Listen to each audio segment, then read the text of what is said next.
now almost 10 months on from the first reported case of coronavirus in Ireland.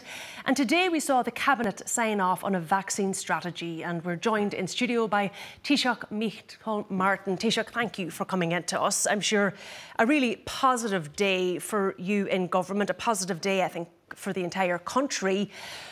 But just how big a challenge is this rollout? It's a very significant challenge, and I think it's a good day for Europe and indeed for Ireland that we're on the cusp now of the vaccine arriving. And I think people need to be patient in terms of how we roll out the vaccine. We have a national task force which is coordinating this major logistical effort. To be fair, there's a fair degree of expertise residing in the Department of Health and the Minister for Health, working with the Health Service Executive, the National Immunisation Office, the Chief Medical Officer and NEFIT. A lot of experience there in terms of immunisation, and they've been feeding in, and they've a lot of work done to date in terms of all of the issues that we need to get right in terms of rolling out this vaccine. And have we ever done anything like this before, to this extent, with this speed? Well, historically, societies have eliminated very dangerous viruses because of vaccines. One thinks of smallpox, one thinks of polio, for example, and TB. And so this is probably the largest in modern times. But we can do it. And I think if we apply patience and if we all accept the sequencing or the prioritisation, so older people first in nursing homes and healthcare workers. Older people, because we know from the statistics, unfortunately, that older people are most vulnerable to dying from getting this virus or indeed from becoming very ill. And so that's the main criterion, the main reason why we're identifying older people first in nursing homes and residents of healthcare facilities. And then, when do we expect, if the EMA is going to meet now on Monday the 21st, when do we expect to see that vaccine here? Those older, more vulnerable people in nursing homes, when are they going to get their vaccination, do you think? We could see actually some vaccine towards the end of the year. And it'll be low volumes, but we actually could see that happening. Do we know what the volume is just yet? Do we know what the volume is just yet? It depends. I mean, I know that the President of the European Commission, and I was in touch with the President today, is actually working with Pfizer's now. We had a European Council meeting last week, European Union Council. Some leaders wanted a European sort of coordinated commencement day and so forth. So I think across Europe you will see the vaccine going in similar times to different capitals. But the rollout will increase then in January and February.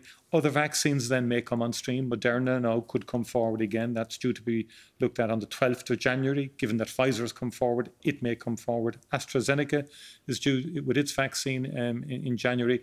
And then we have 3 more that Europe has signed up to, and we're members of this consortia that have pre-purchased the vaccine, but they'll come in later months. So in terms of this mass vaccination, Simon Coveney said earlier today that he thought that by the middle of next year it would be available to whoever wanted it. Do you think that's realistic or a little on the optimistic side? Well, no, I think by May, June, you'll have the higher volumes coming through, OK? And I think in many ways you do need to stagger this and stage this in terms of how one vaccinates an entire nation. But certainly by August, it'll be open in terms of open access, but because we'll have far greater plentiful supply of vaccines. But certainly I would like to think around June, July, we'll have a significant proportion of the population vaccinated. But I did notice the word you used twice there, patience, patience. Yeah. You need people to, I suppose, stay with you. And are you concerned that people hear this good news, hear about the vaccine, hear it's coming next year, and think, we don't need to be so concerned about COVID-19 anymore?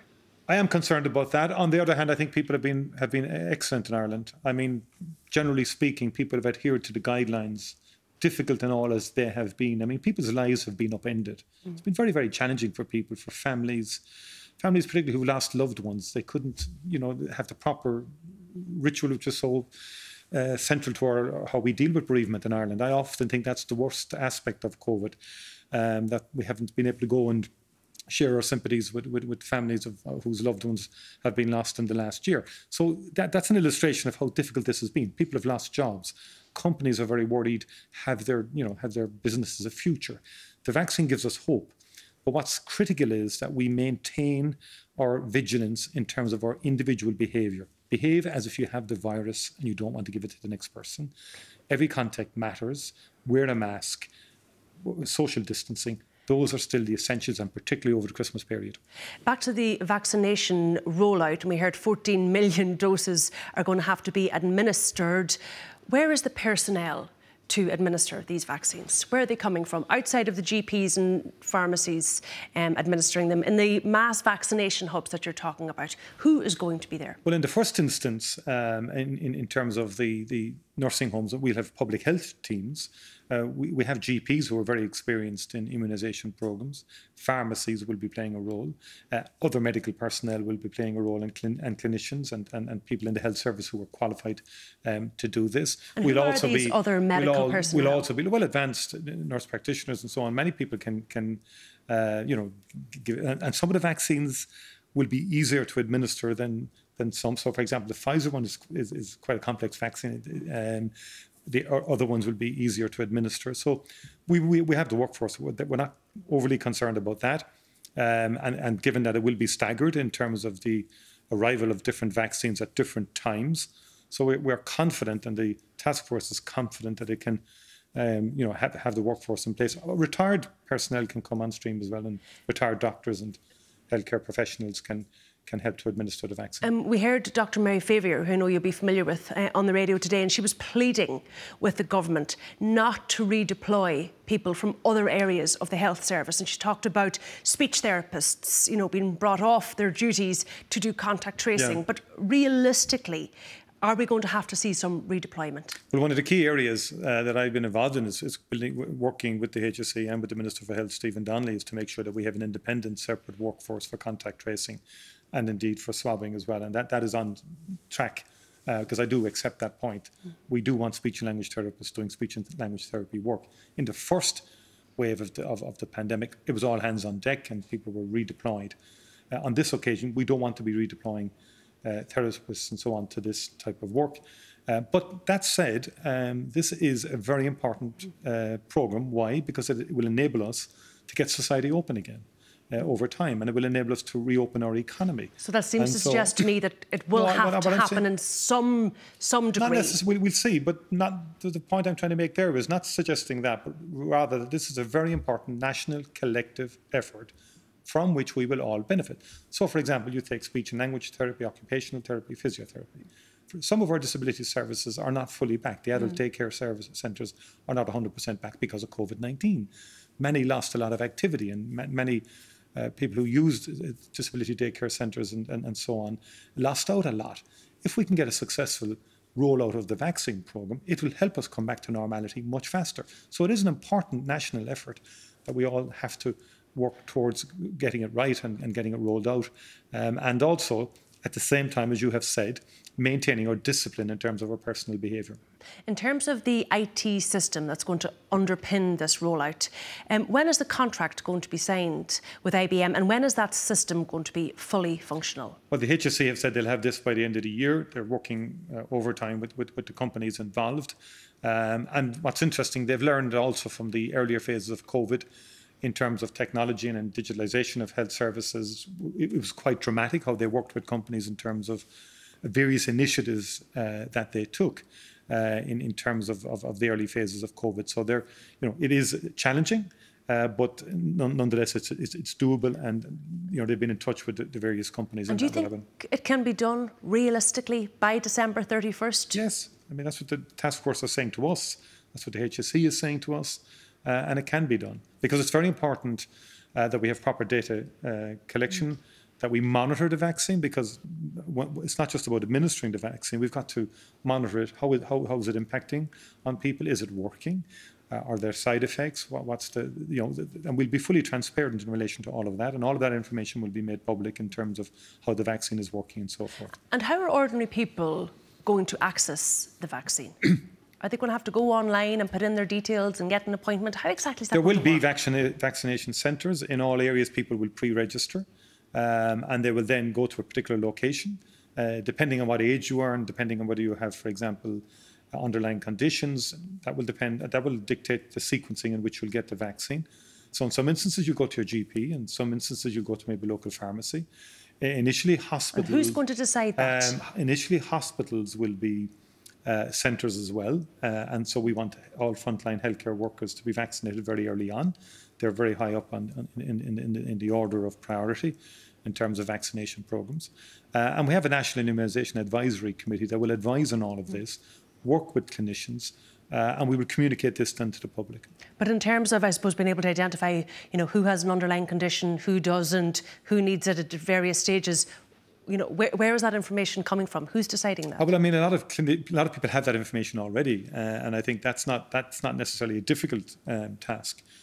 So, if you're a diabetic or if you have various respiratory conditions and so forth, I mean, you will present with those, you'll give that information to those who are administering the vaccine. And particularly many people will be working through their GP laterally as we get into the higher volumes of the vaccine coming on stream. And your GP will discuss this with you. And we're encouraging people to talk with their GPs in terms of the vaccine. If they have any doubts, if they have any worries, talk to your GP. That's the first port of call in terms of getting advice in relation to it. Actually, that was going to be my next question, because I'm sure one of the big concerns is vaccine hesitancy. First of all, do you appreciate and understand where people's concerns come from, given the speed with which this has been introduced? Yes, I do, of course. And I think we have to be open about that. We have to be transparent and provide the maximum degree of information possible to people. Do you have any concerns yourself? Personally, no, because I think what has happened here, first of all, is that it's unique in that governments have come together through the European Union. The United States has done its thing. It's come together with pharmaceutical companies to face a major one in a 100-year event, a pandemic. And therefore, the regulatory authorities then started from day one with the companies and were monitoring the clinical trials along the way and monitoring all the data that was supplied to them by the companies. So they were in a position to do things much faster than they ordinarily would be. I remember being Minister of Health during SARS. There was no hint of any such cooperation that time. And that time governments were at the mercy of pharmaceutical companies who'd be paying the highest dollar for the highest, for shortages, for scarce vaccines. Now there's a system in place, which I think is a great testament to the European Union and to the European Commission, that they've been in a position to coordinate this and work with the companies so that we can get the vaccines much faster. Would you consider taking the vaccine publicly, for example? I've no issue with that at all, but I want to do it in line. You're not going to jump the queue on us. I'm not going to jump the queue, and I don't think that would be right, or I don't think that would be setting the right example, but I will be getting the vaccine. How are we going to try and, I suppose, deal with those who are worried or sceptical about the vaccine? I read in the papers at the weekend that the government was going to consider engaging trusted experts, was a phrase I read. People, I suppose, who are well known to the public, who are going to go out there and sell the message. Is that what you're thinking? Well, I think in most people's lives, who do we go to if we have a problem? We go to our GP and we take advice from our GP. So we will be relying on public health specialists and more generally to communicate to people all the information about the vaccines, each individual vaccine. Any questions, that we'll provide as much information as we possibly can, as comprehensively as we can to people. And then people then can seek advice as well. And so there will be a very strong communications programme. Will there be a specific communication programme for younger people, seeing as there was some difficulty at the beginning of COVID-19 getting the message across to younger people, because it was felt that more traditional routes were being used as opposed to getting to them on TikTok or speaking to influencers or kind of speaking to younger people on their level? Will it be considered this time? Yes, and in fact that is happening now with the current COVID-19 communications. We're on all the TikTok and various apps and platforms and so on. And we are targeting the 18 to 24 year And will you age engage cohort. influencers again? The same will happen in relation. We will, and the same will happen in relation to the vaccine. But the most important influencers in this context, I would say, are the doctors and the healthcare personnel and those who know a lot about immunisation. And as I've said, we need to look to history, and the great revolution in modern medicine was the introduction of vaccines. And it dealt with a lot of infectious diseases down through the decades. And that's why I have confidence overall in the vaccine approach. And we do need, because this is a population issue, it's not an individual issue. This is killing people. It's causing lasting damage to people's health. And that's why at a population level, we need to really, I think, encourage as many people as possible to take the vaccine. We've heard the CMO only this week come out and ask people again, please postpone travel at Christmas. Do not come into or leave the country. Do you agree with that message? Yeah, but I think that we have to avoid non-essential travel. And I think when you see what's happening around the world, many red zones now, you can see the Holland is closing down a week before Christmas. Germany is closing down a week before Christmas. London back in level 3 tomorrow. London's back at a level 3. So what is the government's message to those people? I've just come from Europe, and it was a bit of an odd meeting for me because all the European ministers were talking about restrictions and lockdowns, and we were in a situation where we'd opened up somewhat because we had been in a severe lockdown for 6 weeks, which we have to acknowledge. But that did result in us getting in there earlier than most, getting incidents to the lowest level in Europe. The challenge now is to keep it there. We have opened up. We've given, people opportunities in terms of their livelihoods and in terms of businesses having some chance for the future, because these are an important 3 weeks. But personal behaviour is essential, and particularly during the Christmas time. And if you want to meet loved ones during Christmas, your parents and your grandparents, it's very, very important that you behave accordingly so that you can do that. You're going to ease the restrictions, I take it, on Friday as planned. Yes. And will they continue, notwithstanding what happens to the numbers, until January 6th? Until early January, we'll keep an eye on this. Government will meet on the 29th of December, so we'll be keeping a very close eye on the numbers. So that January 6th date could be pulled back. Well, we're going to keep an eye on it. Worrying? I mean, we're going to keep an eye on it, is what I'm saying. But we will also take cognizance of all the data that's out there. We'll watch where the clusters are and what is happening out there. And just very briefly, I think people will want to know, watching tonight, when is life going to get back to normal? And I know it's a $64 million question, but they're thinking, will I be able to go on summer holiday next year and go abroad? Do you think that's going to happen? I think this is going to happen gradually. And I think towards the latter half of 2021, things will be coming back closer to normality. And I think, over time, but I do certainly see that. And I actually think, I'm being cautious in what I'm saying. Vaccine production could ramp up. We might get the vaccines earlier in large volumes. Other vaccines will come on stream. So I think we'll be in a much, much better place next year than we have been all of this year. Okay, of that I'm certain. And also, even if you start thinking, we got all the nursing homes done in terms of vaccines, all the healthcare frontline workers, even that alone in January, February makes life much easier for us. Okay, I want to move on, I suppose, past COVID-19 and look at the Leaving Cert next year, because Simon Harris seemed to indicate quite strongly earlier this week that there will be a Leaving Cert, traditional Leaving Cert. Is that what you're thinking? Yes, I mean, I've said this repeatedly. Norma Foley as Minister and Simon were very clear, just as I was when I became Taoiseach, that I wanted the schools to reopen. Education is a passion of mine. I didn't want children to become victims of this virus. And if they lost out on their learning, they would become, long-term victims, because we know that if children lose education too long, they're in trouble. So we want the exams to happen as well. In the normal way. And work is already on the way in relation to that. In terms of the school in Claremorris, and we know that it closed because it had such concerns about the number of pupils there with COVID-19, and the Department of Education then ordered it to reopen. But we see this sort of farcical situation this week. The school is reopened, and I think there's less than 10 children attending it.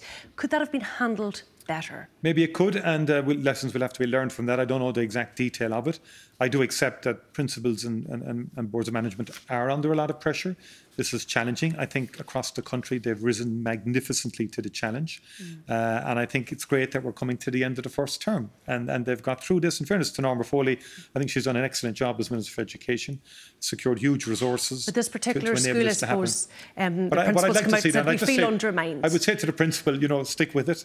I hear what his anxiety and his stress and his concern, and I don't think I think overall nationally people want a kind of consistent approach across the country.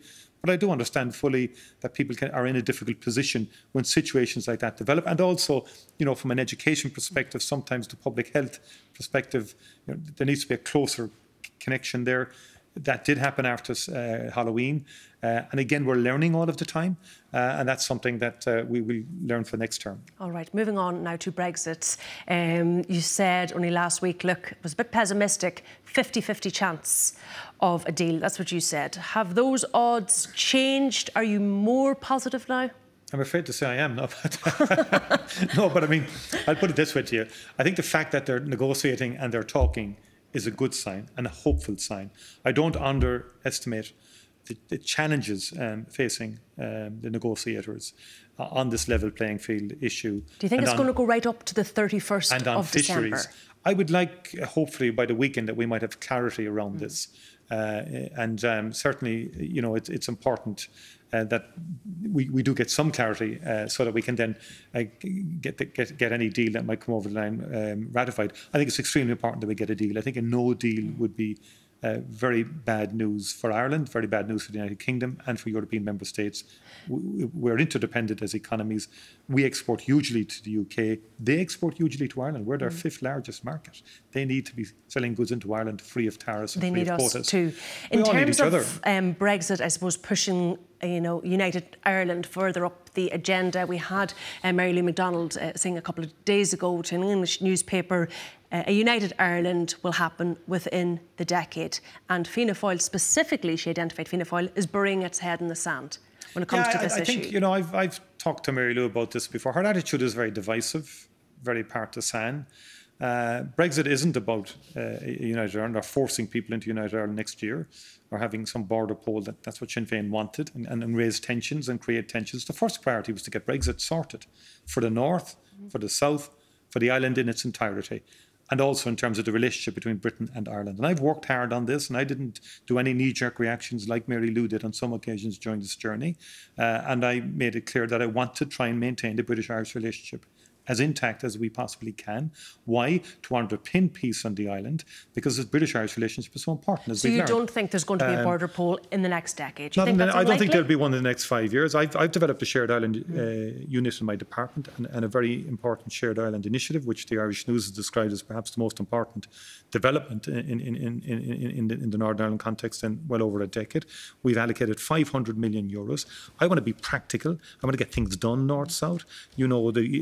From Donegal in terms of Letterkenny, the campus in Magee, for example. We can do work there, the Enniskillen, Sligo, we know how important Greenway, the A5, the Ulster Canal. These are projects I want to see happen.